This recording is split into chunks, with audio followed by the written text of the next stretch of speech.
بسم الله الرحمن الرحيم.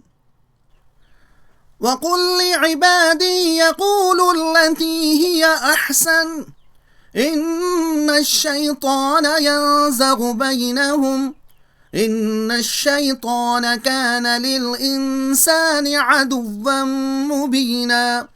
ربكم أعلم بكم إن يشأ يرحمكم أو إن يشأ يعذبكم وما أرسلناك عليهم وكيلا.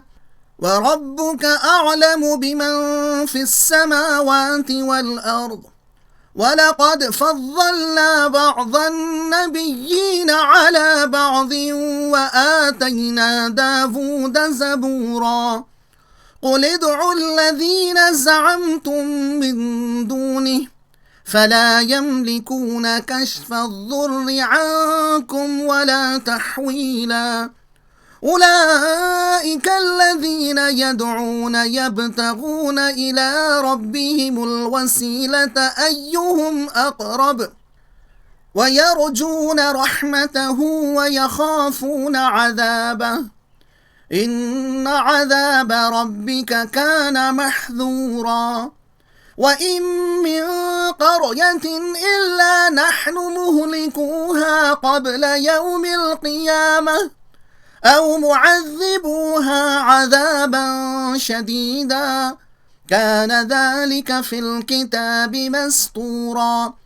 وما منعنا أن نرسل بالآيات إلا أن كذب بها الأولون وآتينا ثمود الناقة مبصرة فظلموا بها وما نرسل بالآيات إلا تخويفا.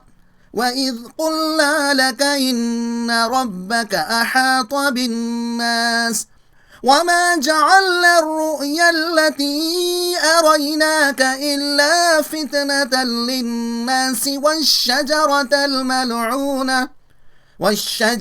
الملعونة في القرآن ونخوفهم فما يزيدهم إلا طغيانا كبيرا.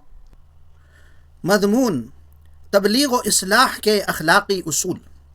मतलब, ए नबी, मेरे मोमिन बंदों से कह दीजिए कि मुखालिफीन से बहस करते वक्त ज़बान से सिर्फ बेहतरीन बातें निकालें। ऐसा तरीक़ा इख्तियार न करें जिससे इश्तिआल पैदा हो। बेहूदगी का जवाब बेहूदगी से न दें। अगर तुमको मुखालिफीन से बात करते वक्त गुस्सा आ जाए तो समझो कि ये शैतान है जो तुमको उकसा कर फसाद करवाना चाहता है, इस्लाह का काम छोड़कर झगड़े में मशगूल कर देना चाहता है।